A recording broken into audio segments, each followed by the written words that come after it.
and welcome to the second webinar of the 2020 Tom Spurling Oration Series. My name is Professor Beth Webster and I'm Director of the Centre for Transformative Innovation and your moderator for this evening. Before we start, I'll run through some webinar housekeeping. May I ask that you make sure that you're on mute. A recorded version of this webinar will be made available. We would love to hear from you throughout the session, so please write your questions in the Q&A box. If you prefer, at the end of the session, raise your hand electronically and we can unmute you if you'd like to ask your question directly to the keynote speaker, Professor Sue Richardson. There's also an option to upvote the questions in the Q&A box. Those of you who wish to share this evening's presentation, please use the hashtag #TomSpurlingOration and the CTI Twitter handle @CTI or @Centre for Transformative Innovation for LinkedIn. For those of you just joining us, welcome. I'd now like to hand over to the Faculty of Business and Law's Pro-Vice Chancellor, Professor Michael Gilding, who will introduce and talk about our wonderful Professor Tom Spurling and introduce our keynote speaker for this evening, Professor Gilding. Thank you, Beth. I will begin by respectfully acknowledging the Wurundjeri people of the Kulin Nation, who are the traditional owners of the land on which Swinburne's campuses are located, and pay my respects to elders past, present and emerging. I also acknowledge all Aboriginal and Torres Strait Islander nations across Australia, their elders, ancestors, cultures and heritage. So welcome everybody. Welcome to the second instalment of the fourth annual Tom Spurling Oration. I extend an especially warm welcome this afternoon to our distinguished guest and speaker, Emeritus Professor Sue Richardson. Professor Richardson, I'm very much looking forward to hearing your insights today as we rally together and make what we can and embrace our new COVID normal world.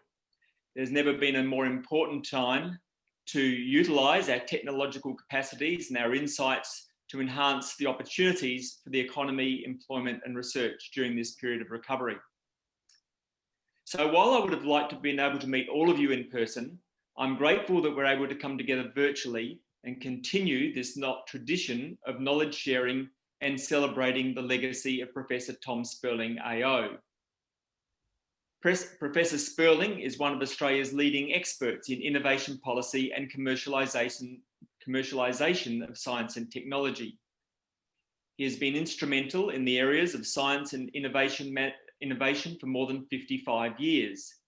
His extensive experience in managing the process of translating research into commercial products includes breakthroughs such as the polymer banknotes, the 30-day contact lens, and the MyX water purification process.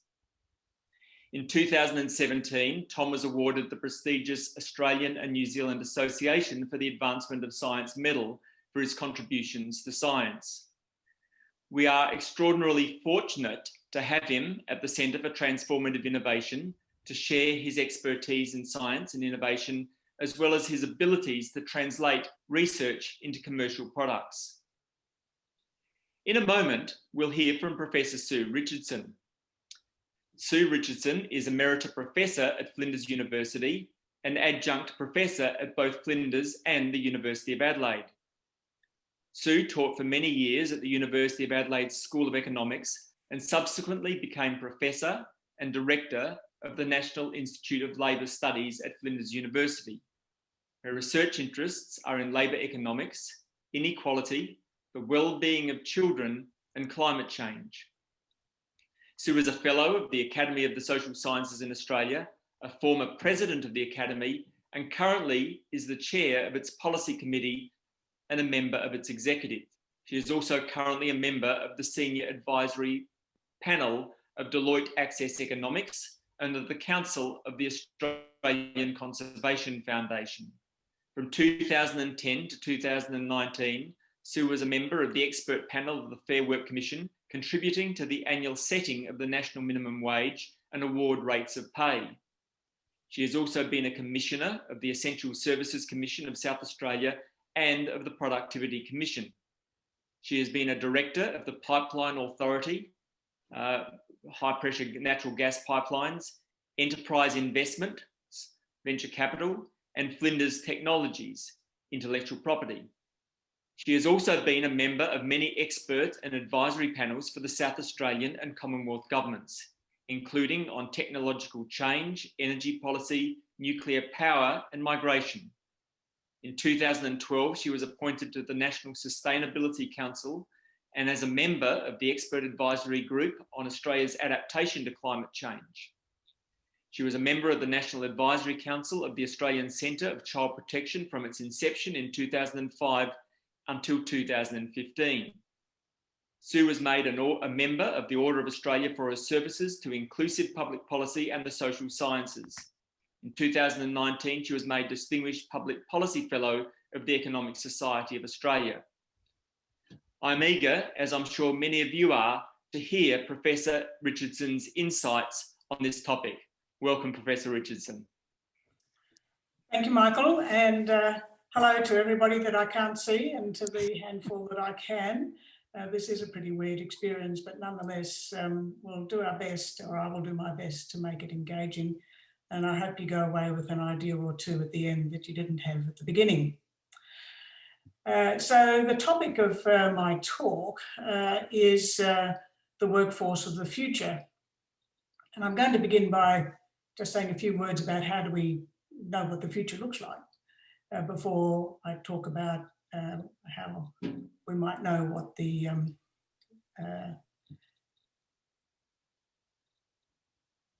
workforce of the future looks like. And I'm going to give you some big facts about the labour market and then talk about some of the big changes that are coming that or have already hit us that we're going to have to adapt to and which will influence the character of the workforce of the future.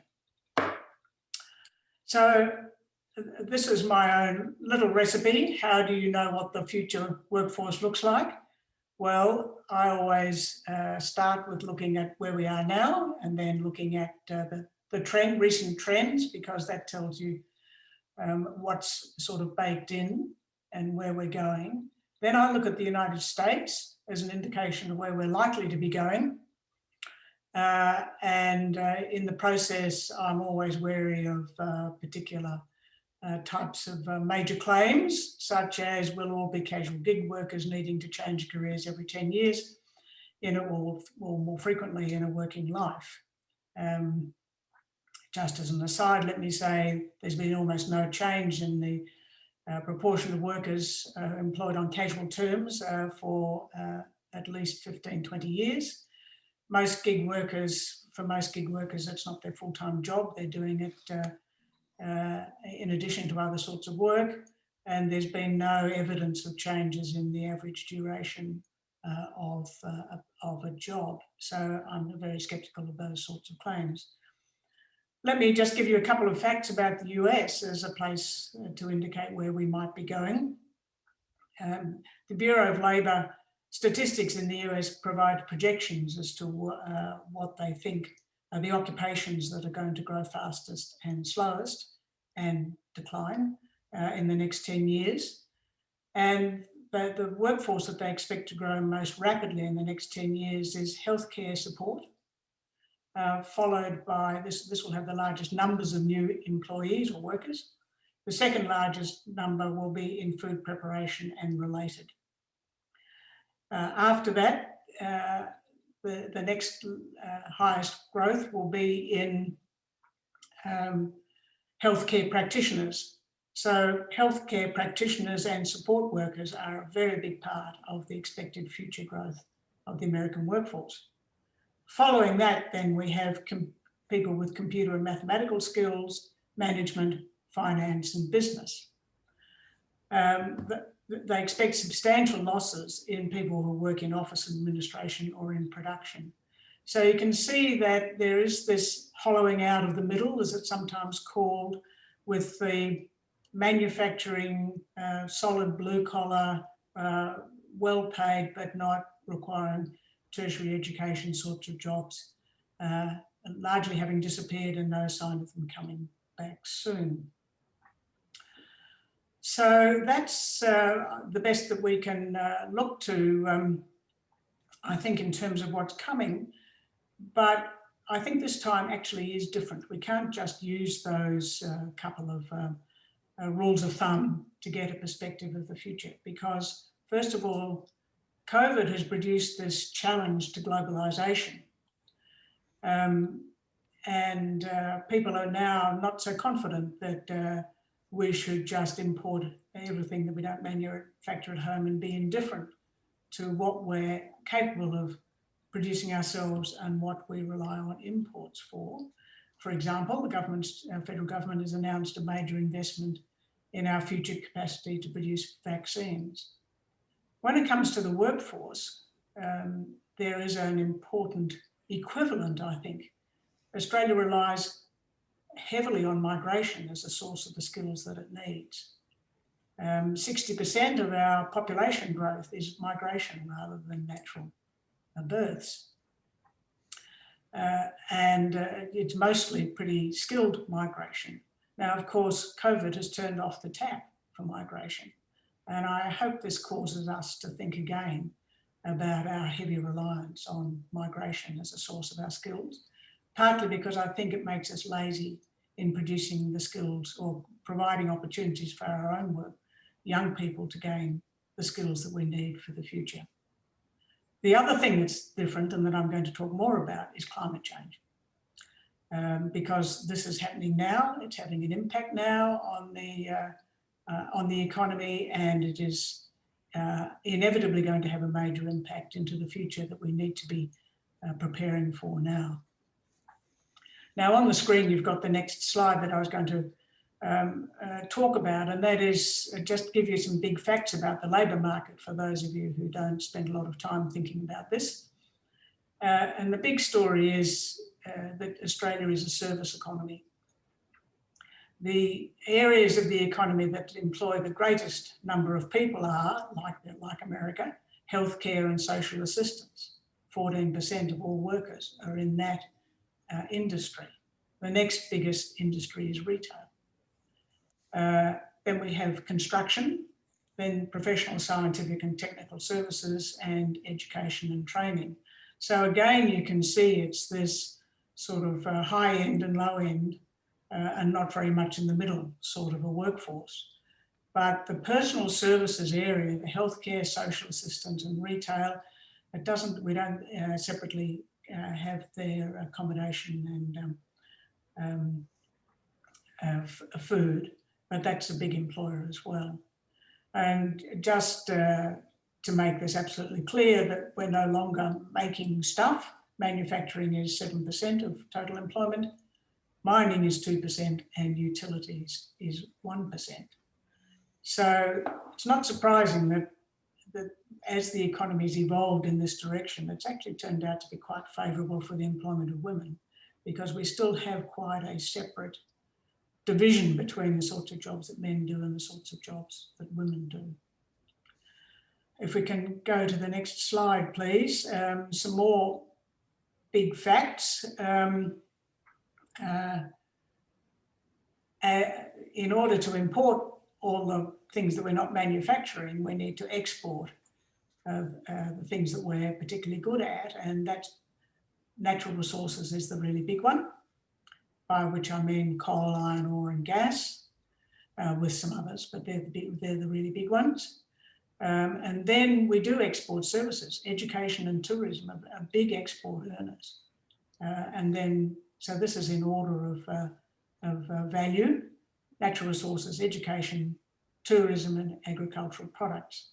I'm telling you this because the changes that are coming from COVID and from globalization and from climate change will affect all of those, and hence will affect the labour force, the demand for workers. It was a surprise number to me that 11% of the world trade in coal goes through Newcastle. So coal is a very big export for Australia. We're digging up parts of the continent and shipping it overseas.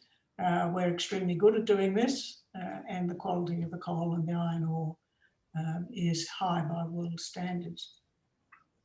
We use all the money that we get from overseas, from coal, iron ore, gas, education, tourism, and agricultural products to import most other goods. So machinery, fuels, vehicles, medical equipment, pharmaceuticals, consumer goods, they're the main things. They're the highest, what we spend most of our money on. We import them from overseas where they're made cheaper than we can do it, and often to a higher quality than it would be made if we were doing it ourselves.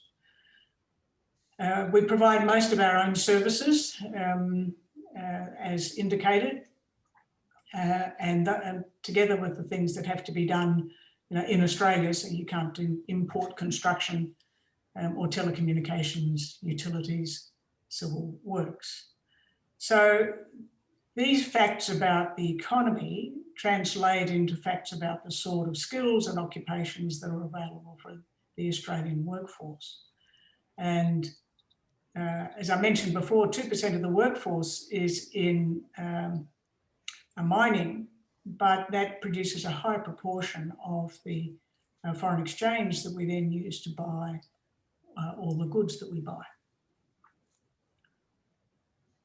Next slide, please. When we're thinking about workers, I think perhaps sometimes a little bit surprising to parts of the education system and even the public service in my dealings with them, is that the appreciation that workers are very adaptable and that there's actually quite a low correlation between the qualifications people get and the jobs that they work in. There are many people who have qualifications that are not needed for the jobs that they do, and there are many people in jobs who don't have the formal qualifications that you would think would be necessary to do that job. And there are many jobs that don't actually have a formal qualification of a specific type to do them. Many, for example, in management and in the public service and in the large not-for-profit sector and so on, might say we want a university degree, but we don't really care what sort it is. So that's a level of education rather than a specific set of skills. So first of all, there's not a tight fit between the qualifications you get and the job that you have. So how do people get the skills that they need for the jobs that they're doing? And many of the jobs that we have do require high levels of skills. Well, a great deal of valuable skills are actually learned on the job, in the workplace. You learn by doing it, you learn by watching your fellow workers, you learn by some formal courses within the workplace, you get taught how to use new software or new machinery or whatever, often by the suppliers of those products. You need good basic education to be able to learn effectively, to be skilled at learning the things that you need to learn in the workplace, to have that foundation and that capacity to learn. But a great deal of what is actually used on the job in both the public and private sector is learned by doing it, by being in the workplace and then gradually acquiring more and more skills. Workers do move from job to job quite frequently, and in doing that, they're learning each time a new set of skills, a new set of relationships, a new understanding of workplace cultures and so on. So this gives us a great adaptability, because if all the skills you needed were learned in the formal education system, then your capacity to learn would kind of end when you left university or TAFE or high school. And then you'd be stuck with that for the next 40 years of your working life. But that's not actually how people adapt. Where unlike fixed capital, as used by employers, that can only do one thing, people are very flexible and can learn on their own account or through formal instruction, all sorts of new things as they go through their working lives. So this means the workforce has a considerable ability to adapt to a changing structure of the economy. And in fact, we have done a lot of adaptation. In the post-war period, manufacturing was the main employer, and that's changed over time. As you can see, it was only 7% of the workforce now. And people have shifted into these other areas of healthcare, the professions are a very big area of employment.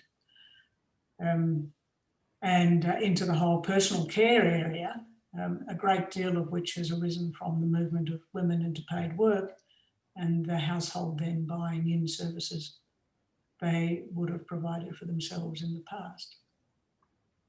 The important point I want to make here is that the faster the transition that's required, the changing structure of the economy, the more difficult it's going to be for the workforce and for the employers, because there will be a poorer match between the skills that the workforce has and the skills that the employer needs. If you have to transition away from, to give you an example, manufacturing to aged care rapidly, then you will find that many of the manufacturing workers aren't a very good fit for the needs of the aged care employers. But if you can do it slowly and steadily, the formal education system can support that, and the people in the manufacturing sector or the relatively shrinking parts of the economy who have the personal qualities that mean that they're attracted to personal services as an area of employment will make the shift.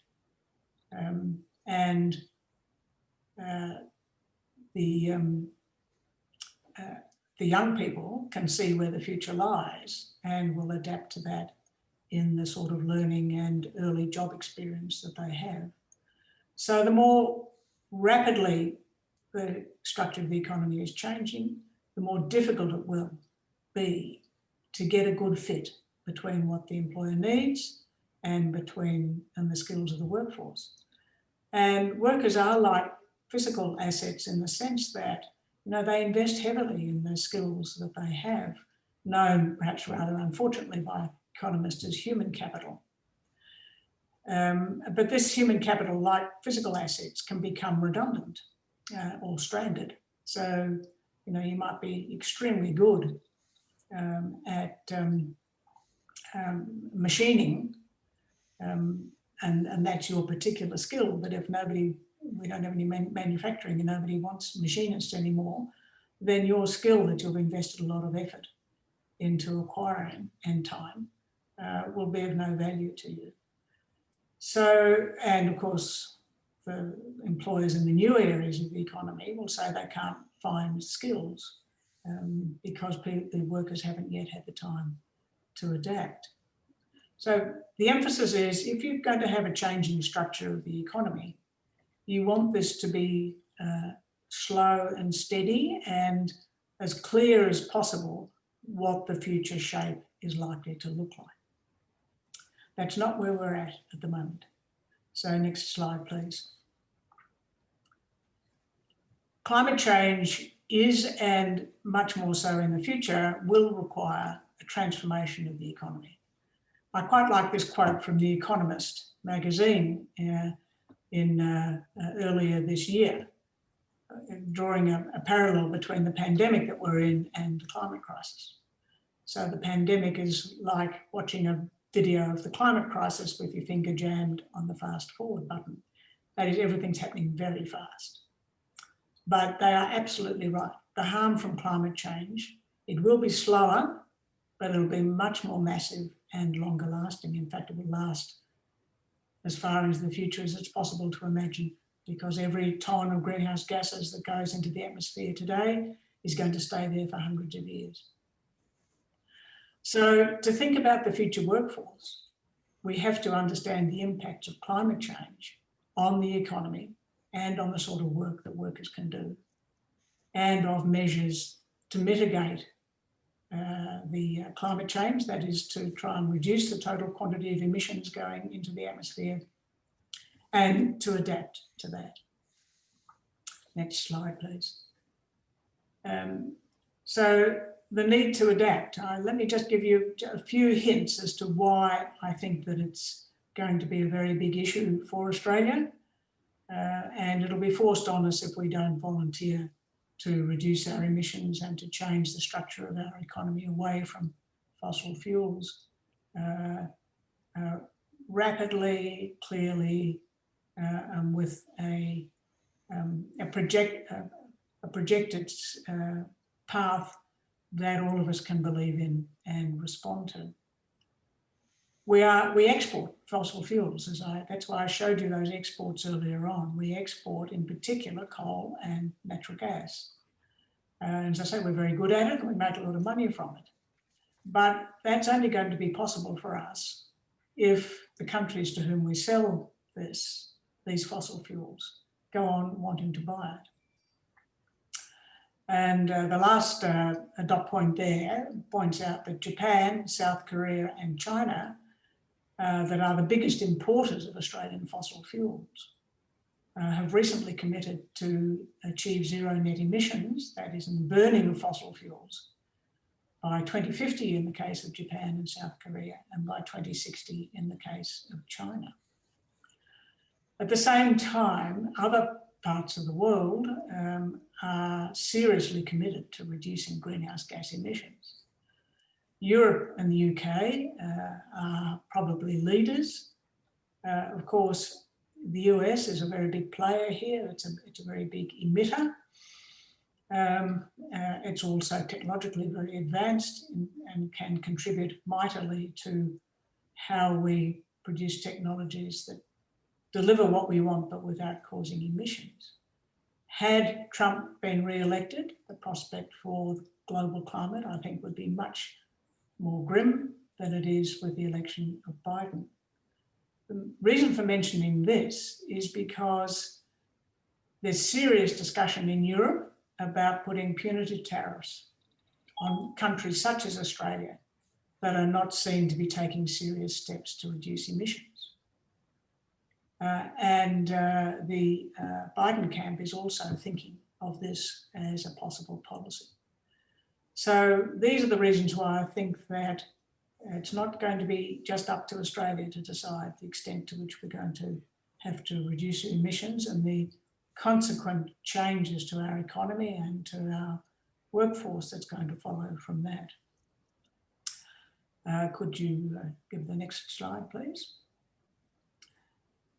Now, business as usual, that is the sort of economy that we have at the moment, doing the things that we're doing, using the technologies and the workforce in the way that we currently are, is actually not an option for us going forward. And the reason that I say that is that climate change is now unavoidable. It's actually happening. We've seen it in the most ferocious and frightening way with the bushfires last summer, but they're all the long drought that preceded that, the drying of the continent that's happening, particularly on the eastern coast and the south coast, that's causing the threats of the collapse of river basins, but also drying out our natural environment and making bushfires much more likely. The extraordinary floods that we've seen in Queensland 10 years ago or 8 years ago, whenever it was, and so on. They're examples of the climate change happening, and it's going to get worse. Even if we stopped emissions today, which of course we can't, the world is going to go on emitting greenhouse gases for many years yet. So we have to learn how to live with this, and that's going to cause costs for us, and it's going to cause a need to restructure. Just think of the heat stress, the increasing number that we're already seeing quite dramatically in extremely hot days, and what that does to all the workers who work outside, civil construction, for example, or roadworks, or in agriculture, who look after the gardens, or the council workers. There are going to be days when it's almost impossible to safely work outside. The sea level rise is happening. We can just see the extraordinary collapse of the ice shelves in the Arctic and the Antarctic. But the sea level is rising also because the ocean is heating up and the water expands when it gets hotter. And that's going to cause loss to coastal properties and to the infrastructure associated with that. the ocean acidification, the loss of fish stocks will, of course, impact on the fishing fleets and the fisher persons and the coral reefs. Now, of course, you may recall that I indicated tourism was a major source of revenue, of our export revenue. The coral reef, the Great Barrier Reef, the Ningaloo Reef, they are very likely to die in the next 10, 20 years from the massive marine heat waves that are causing the coral bleaching. That'll have devastating effects on the fish stocks, but also on tourism. Nobody wants to come and see a dead reef. So the places that tourists want to go are the reef, Uluru, and then to many of our glorious national parks and so on. All of those are at serious risk from climate change. Through the loss of our unique wildlife and ecosystems, as we saw with the terrible bushfires and the estimated losses of 3 billion animals. So tourism, agriculture, regional Australia, construction, these are all going to be seriously affected by climate change, and it's going to affect our workforce and what we expect of them and the shape of the economy into the future. So the next slide, please. Just to put a little quantification on this, Deloitte Access Economics has just very recently put out their modelling of the future economy for Australia, where we do and where we do not take action to reduce emissions, and where the rest of the world does and does not. It estimates that half of workers are in industries that are going to be harmed by climate change, and about a quarter are in industries that are highly emissions intensive, or they export fossil fuels. Now, I've previously made a case that the rest of the world is going to reduce its demand for our fossil fuels as they take steps to deal with climate change. So the workers in those industries will have to adapt, whether they like it or not, whether the Australian governments initiate that or not. But DAE also estimates that Queensland and Western Australia will be the worst hit, partly because, of course, that's where a lot of the mining happens, but also it's going to affect agriculture, and, as I indicated, agriculture, tourism, and so on. Now, they come up with an estimate of the GDP loss into the future. I find these numbers mildly interesting. They can't possibly know, but it will be big. I'm giving you that estimate, recent estimate from Stanford University researchers, that in 80 years' time, and that's in the lifetime of children being born today or being born 20 years ago, it's in the lifetime of the grandchildren of those who are on this call who are lucky enough to have grandchildren. It's in their lifetimes. The GDP will be up to 30% lower per person in their lifetime, caused by climate change. So what do we do with all this? Well, we have to start to adapt, and we have to start to have a government that grasps this with the seriousness that it requires, and then sets out some strong indications that allow firms to know what the glide path, in our case, to zero net emissions will be, and then the very best estimates that our very skillful public servants in the Treasury and elsewhere are able to come up with as to what this impact is going to be in the next 10, 20 years. That's probably as far ahead as we can look. So the next slide, please. If I can be a little bit more optimistic. The transitions are inevitable. We are going to reduce emissions, and to adapt, we have to adapt to a hotter and more violent climate. The sooner we start, I mentioned earlier on that workers can adapt if they've got enough time for the adaptation, but the more rapidly you have to do it, the more difficult it is, and the more the loss of human capital and the more work firms won't be able to find workers with the skills that they want. So we want to allow this adaptation to take time if possible, and to have a clear path so that firms and workers know what the future is likely to look like and can take that into account when they're investing in their skills or they're investing in their own businesses. So the new entrants, many of whom of course are young, wondering what the future looks like, can decide that they're not going to become coal miners, and they may not even want to go into international tourism because that's looking pretty bleak, so that they might need to go to Swinburne to find out where the future technologies might be leading you. The other point I'd like to make, because I'm an economist, is that a free market is an extraordinarily adaptable environment. That is, if we allow the future to unfold with the proper price signals in the market, then the main players, the firms and the workers, will look at those signals and they will come up with very creative ways of adapting to the future that those price signals are indicating. So the first thing that we have to do to get on this more optimistic path is to end the practice that we currently have, that any enterprise or individual can emit as many greenhouse gases as they like without paying any cost.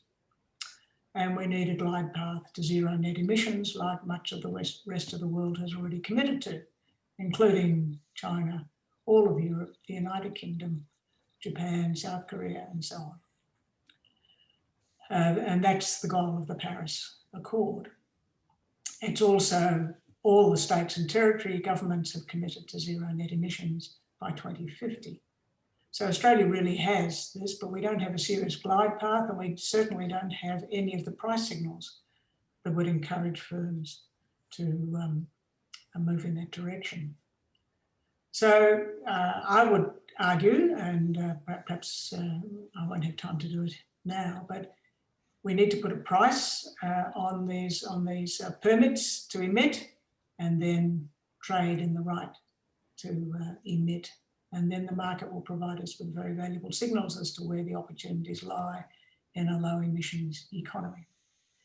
In addition, we do need governments to invest and subsidise in low emissions technologies. So let me finish with the last slide and the optimism that's embedded in there. And this idea that Australia can be is very well positioned to be a renewable energy superpower. It's a phrase that was developed by that splendid economist, Ross Garnaut, who's written on this very eloquently and very powerfully, that Australia has greater comparative advantage in renewable energy than it does in fossil fuels. We have the land mass, the sun and the wind resources, the skilled workforce, efficient capital markets, and very important, very low interest rates at the moment, to really have a great renewable energy areas of our economy. All our electricity can come from renewables and be abundant and cheap. The very low interest rates is important because renewable energy requires expenditure up front while you build the solar farms and the batteries and the wind farms and the pumped hydro. But after that, it's very cheap because the wind and the sun provide all the rest of the inputs. So if you have very low interest rates, you can borrow to put in that to build the capital and then have low repayments into the future, and you have very low costs for running the renewable energy. But the next important point is if you've got cheap, abundant, renewable electricity, that then can be used to create energy-intensive manufacturing opportunities, to provide transport, electric cars, to provide hydrogen, which we can export or use for transport and all sorts of other important areas of the economy. So in my view, it's clear what we have to do. The workforce will adapt. We have the skills. To the extent that we don't have it, people will learn it as long as they get a reasonable notice, and we should just get started on doing this. Thank you. So thank you very much, Sue, for that. Terrific presentation. Look, I'd just like to start off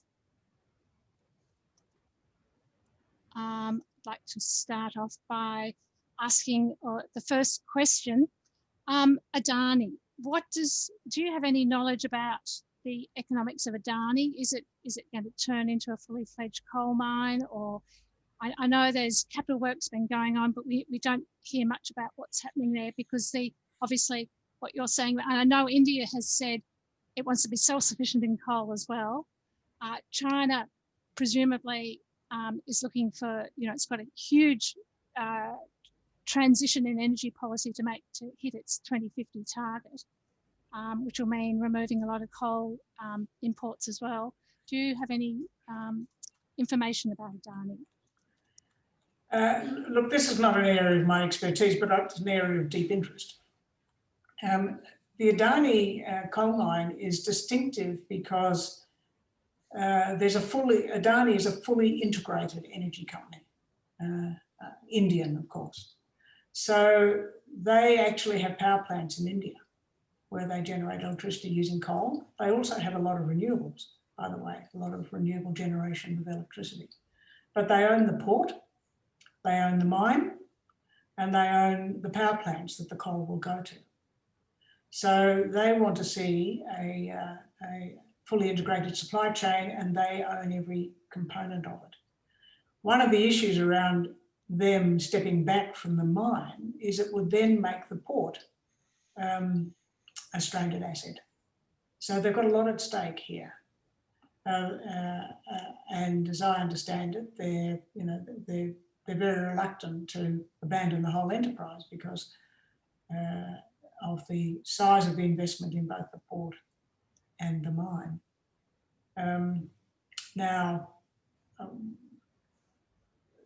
Most of the major financiers in the world, the banks in particular, have said they're not going to fund the Adani mine.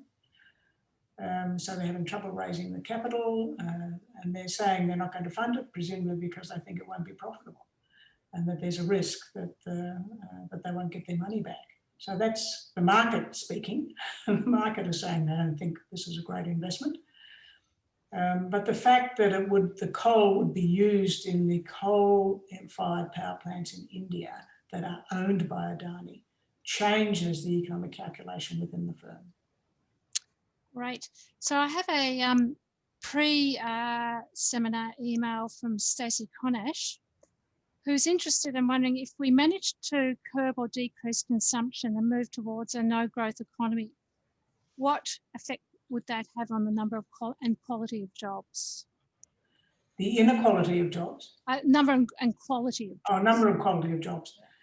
Okay, now that's a very interesting question. If we reduced our consumption, it goes to the question of what you mean by consumption. If you mean we don't buy as much stuff, then obviously we wouldn't have to produce as much stuff, or we wouldn't have to import as much stuff, and therefore we wouldn't have to export as much to get the foreign exchange to buy it. But as I indicated at the beginning, a lot of what we're spending our money on is not stuff, it's actually services. So by consuming less, does she mean less going to the cinema, less going to spend time at beautiful holiday destinations, less time and money spent on aged care and healthcare and looking after people with disabilities, less money spent on education and health? She means less of all of that, as well as less stuff. Then yes, it would reduce the hours of work that we need. That's not the same thing as reducing the number of jobs. We could all work a bit less. This would probably be a very fine thing, actually. A lot of people work more hours than they would like to work, particularly those who work full time. This question is not asked very often, but there was a study done by the Australian Bureau of Statistics asking people how many hours they did work and then how many hours they would like to work, taking account of the effect on their pay. And more people said there were more hours, more people said they wanted to work fewer hours than said that they wanted to work more hours. So we have an overemployment problem here. So we could have a 4-day working week. We could have everybody working what would now be considered part-time, and then we'd have plenty of time to care for our oldies and to look after our children and to do our own gardening. So as much work would be done, it just wouldn't be done through the market. Or we could just spend more time, being mistress of our own time. Fantastic, thank you. Robin has asked a question. He has said there are significant employment opportunities in energy renewables, possibly far more than traditional coal or gas. And he suggests looking at the solar and wind farm being planned in the Kimberleys, for example. Being planned where? In the Kimberleys. In the Kimberleys, right. Yeah, he says, well, there's more jobs. I assume he means there's more jobs in the renewable energy being planned up there than in the carbon emitting energy sources of coal and gas. Yes. So this is kind of right. And that's why I pointed out the numbers employed in resources, 2% of the workforce. And only a fraction of those are mining coal, and a great deal of that is not actually used in Australia. Most of it's actually exported. So the number of people who mine coal to go into our own electricity system is actually very small. The issue about renewables energy, however, goes back to that point that I was making, that with renewable energy, the expenditure is all upfront, and so of course the work is all upfront as well. Right? It's building the solar farms, building the cables and the transmission lines, building the wind farms, building the batteries. That's where the work is. Once you've built it, it doesn't take very much to maintain it, whereas a coal mine requires ongoing work, and coal-fired power stations involve ongoing work. Now, if you have continuing growth in the number of renewable electricity generators, then you will have ongoing jobs. As you've built one, you go on and build another. There are some enormous solar and wind power plants being actively either built or in planning stages with funding, with business plans and so on.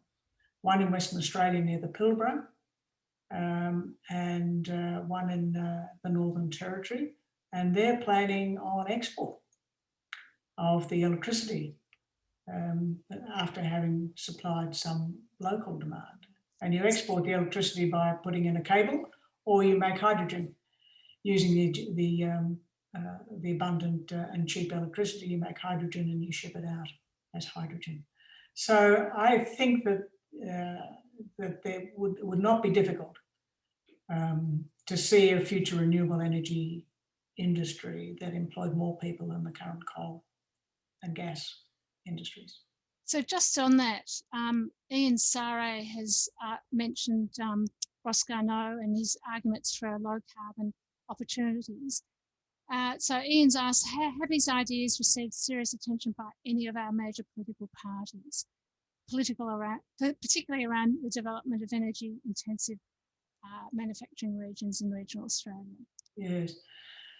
Well, again, this is not my area of expertise, but I do keep a close eye on it. And I have seen recently senior people from both the major parties talking about Australia as a renewable energy superpower. Now, that's Ross Garnaut's phrase.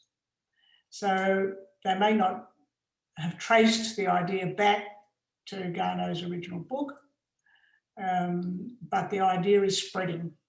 It's spreading through the public discourse and it's being picked up. And as I say, the private sector is moving with amazing creativity, commitment. They get climate change. The private sector knows what's happening. What it doesn't have is any signals from the government as to how it's going to respond into the future. It's very confusing, but as I say, Forrest, Twiggy Forrest and his Fortescue now has a plan to produce 235 gigawatts of renewable electricity around the world. Now that's about 5 times the entire Australian consumption of electricity annually. And he's part of the extraordinary development in the Pilbara, which is going to be about 12 gigawatts, I think. Now, 1 gigawatt is approximately an ordinary coal-fired power station. So that's 12 coal-fired power stations. So you're planning on exporting? Yes, so they would then provide the electricity for the mining operations in the town and the Pilbara, replacing diesel mainly, and then they would make hydrogen. For export. The rest, and they'd export the hydrogen, or they'd use it in trucks. Of course, hydrogen can fuel cars. And then there's this one in the Northern Territory, which Mike Cannon-Brooks and other amazing creative people are working on, and they've got a project called Sun Cable near Katherine in the Northern Territory. Again, huge, put in, and they're planning to put in a cable to Singapore, I think, and after providing Darwin with the electricity that it needs and Katherine and so on, export the rest. So, there's a lot happening out there. So I've got a question here from Michael Gilding. How should universities be pivoting their offerings for the future, noting the mismatch between qualifications and actual occupations that you've raised? Yes. Well, I don't know about pivoting. I actually think that we're very bad at what used to be called manpower planning, saying that we're going to need another 73,000 engineers or 15,000 doctors or whatever. Those efforts are always spectacularly wrong. I think that the essential purpose for a university should be to ensure that people have a good, solid intellectual grounding in an area of human knowledge that they are interested in, and then that they're adept at learning, so that they can take that grounding in the area that they're interested in, take it into a field that interests them, and then learn all the on-the-job stuff that they need to be a productive employee. So this job-ready graduate idea, I actually think, is not well-founded. I think it's always been the business of business to employ people and then make them a good match for the particular job that they have, because a lot of that very specific knowledge that a firm wants will not be valuable to you when you go to your next employer. And I think it's the duty of universities to provide you with skills that would be of value to many different employers. So I'd concentrate on the foundation educational competences, maybe I don't think that young people need work experience, to be honest, because they get it themselves. It's not usually in the area of their future profession, but they're all got part-time jobs. They know what it's like to be in the workforce, to be a good employee, to arrive there on time and to be polite, so on. So, maybe facilitate that if you want to, but I'm all in favour of a good, solid stretching of the mind, education of the mind, knowing that in the next 40 or 50 years, the specific knowledge will change and change and change again. So I've got a question from Aisha Sheikh, and this is about geothermal energy. Are there geothermal hotspots detected under observation in Australia? And is this a substantial and pivotal renewable energy resource? Look, geothermal, again, this is not why I'm an economist, but there is an interest in geothermal. Does seem to be an endless and environmentally extremely friendly source of energy for us. And, you know, the molten core of the earth is underneath every bit of the crust. It's more accessible in some places than others. And there were efforts at geothermal in the Cooper Basin in northern South Australia.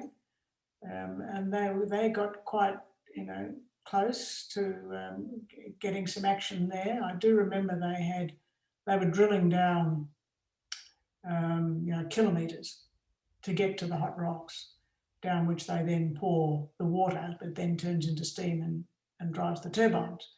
That was the strategy. And I do remember when their hole was about 2 kilometres deep, they dropped the drill bit down the hole. There wasn't any way of getting it back. So that was a setback. I don't know where it's gone from there. So I don't know what the future of geothermal is. That will probably depend on the economics and the engineering. But if you put a price on emissions, that's not a trivial price, it really bites. People will come up with extraordinary innovations that none of us sitting at our desks could imagine it.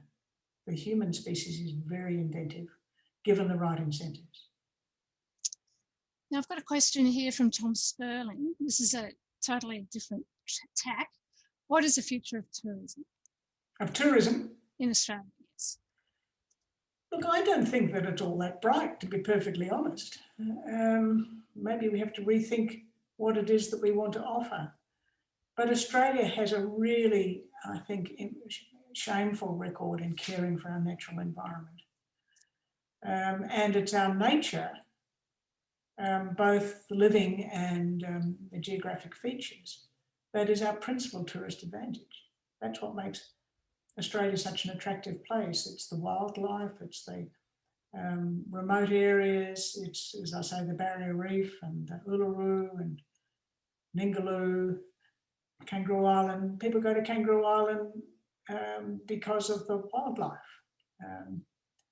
and those experiences. And we're doing a really shameful job in caring for those. You know, you just see the destruction of through logging and clearing and farming. And then, as I say, the drying and the heating. The Bushfire Royal Commission has made this transparently clear. So is the CSIRO Bureau of Meteorology report on Australia's climate that was issued recently. We're getting hotter and drier and more extreme, and that's going to put incredible stress on those beautiful parts of our natural world that are so attractive to tourism. So maybe we have to think of other things. Maybe we have to think of cultural highlights that attract people, or you know, the food and wine thing, something that brings people here that's a more human creation rather than a natural part of our natural world. And just on that one, the very last question, because we're almost out of time, Robin has suggested that the biggest growth in employment might come from valuating to our minerals here on shore. What do you think of that as an employment? Look, I think that's got a lot going for it. You know, we export the raw materials and then we import the manufactured, what they've been used for. We do that with wool, we do that with alumina, we do it with coal, iron ore, and you know, a lot of our agricultural products. So that's the whole point. If you've got abundant and cheap electricity, you can do amazing manufacturing things at prices that make you competitive on the world market. So I think that is the hope for our manufacturing future. Indeed. Fantastic. So we don't have, unfortunately, we've run out of time. We don't have time for more questions, but I'd now like to hand over to Tom Spurling, who would like to say a few words of thanks. Yes, thank you very much, Sue, for that lecture. Seldom have I has a public lecture had such an emotional roller coaster, Sue. So we started off being a bit optimistic, we went pessimistic, and we ended with some optimism. I can remember in 1985, when I first was aware of your work in labour economics, and I was in the office of the Minister for Resources and Energy, and the Minister and I went down to Newcastle very optimistically, I must say, to be at the opening of the new Newcastle coal loader, which, as you point out, was exports 11% of the world trade in coal still. So that was a period of optimism. You took us through a period of a pessimistic time when you indicated that that things are going to get worse before they get better. But fortunately, at the end, you gave us some optimism where you said that if we start now, we need to start now. We need to use the innovation and adaptability of the market, and we need to have a government that's going to invest in renewable energy, and that cause us to have a deal of optimism about the future. So with that that roller coaster lecture, Sue, I thank you very, very much for being part of this series of orations for 2020, and I only hope that while we all thank you for educating us in this, that some of what you're saying is going to be educating our political leaders and our bureaucrats. So thank you very much indeed for that marvellous lecture. Thank you very much, Tom, and let me say it's an honour to be able to give a lecture in honour of you and your remarkable life. So thank you to everyone for attending this session, and don't forget, this is part of a three-part webinar series. Next Wednesday, the 25th of November at 4:30, Eastern Standard Time, we will have Mr. Bill Scales, who previously had long history of being Chairman of the Productivity Commission, Head of Victorian Premier and Cabinet, amongst other things. And he will now talk on how Australia can create a lasting and positive economic and political legacy from COVID-19. Thank you, Sue, again, and I look forward, everyone, to seeing you next week. Good evening.